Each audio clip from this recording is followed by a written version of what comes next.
Srimate Ramanujaya Namaha. There was a king who was called Sibi, who was in a garden.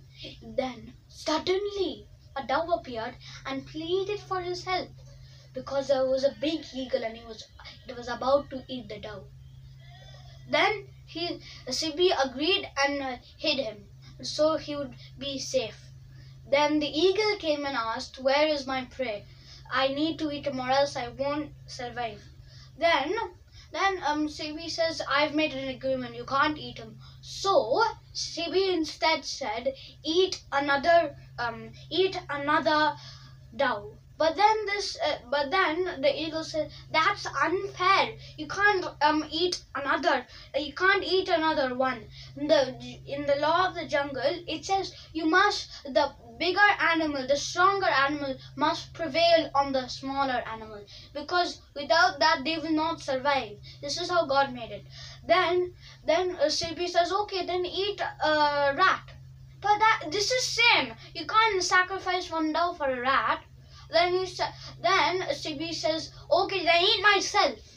But I will tell you what's the problem with this later. Even though if it was a very kind act, it's not a good act. So when he cut all parts of himself, his body, his legs, his arms, all self. Then he put full himself. Then the eagle said, "How can you put? If I'm going to eat you, then how will the kingdom become safe?"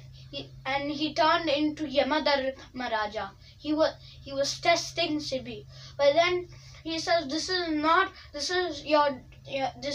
following Raja Dharmam, because if you do that, who will protect the kingdom? Who will do all the work for the kingdom? Because these people will suffer and die. One full kingdom, you're forgetting and remembering just one minute dove."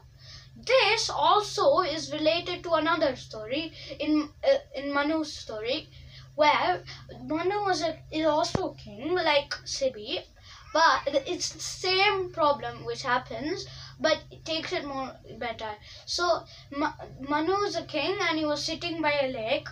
Then there was a small fish who came and asked and pleaded for the help, just like the dove, and asked that "Can I hide somewhere in your palace?" He agreed and put it in a container. But it got even so big, he put it in a bigger container. But then it still got so big, then he arranged a pond. The pond was too small for the fish, so he put it in a lake. Then it still was too big, so then finally it put it back to the sea.